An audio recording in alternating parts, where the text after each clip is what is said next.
Open houses in regards to selling real estate. Have you ever given them any thought?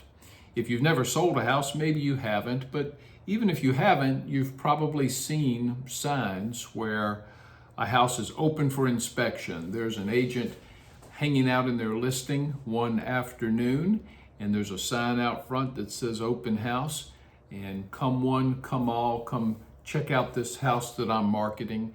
And it is an effort to sell the house. A natural question is, do they work? Well, the statistics are pretty low in regards to the number of times that someone will walk into an open house and buy it. Haven't seen the numbers recently. I'm sure they can be found online, but at some points it's been as low as 1% of the time that a person walks into an open house and buys it. 1% of all sales.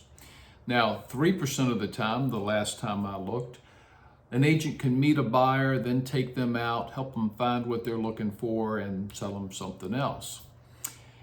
Open houses can be good for agents in that they meet people in the community, they form relationships that eventually lead to someone buying or selling real estate.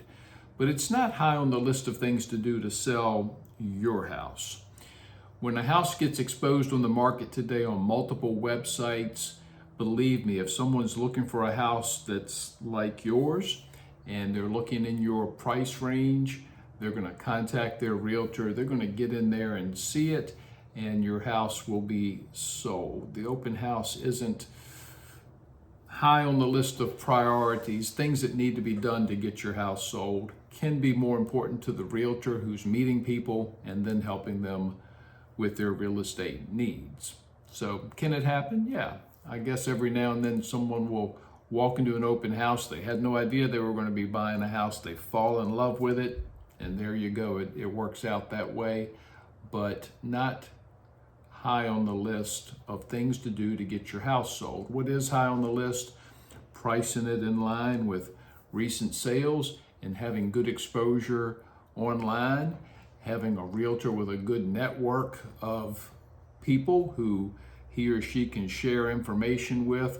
Ideally, that realtor has a good relationship with other local agents, and the system that's in place when you list your house should lead to you getting it sold for the top of market value. An open house typically doesn't play an important role in that. Some of our clients don't want open houses because they don't want nosy neighbors coming in just to see what their house looks like. They don't want people coming in who couldn't buy it if they wanted to. They haven't been pre-qualified. All of that can be avoided by keeping your listing shown by appointment only and taking that route. So a little insight on open houses.